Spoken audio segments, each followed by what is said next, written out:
Stop! The following experiment is dangerous for your safety and the protection of those around you. Do not try this at home. No, really, don't.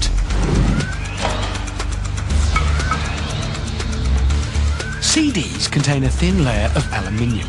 When the microwave is turned on, large currents are created in the metal, which then vaporizes. The electric arcs going through the vapor appear as lightning.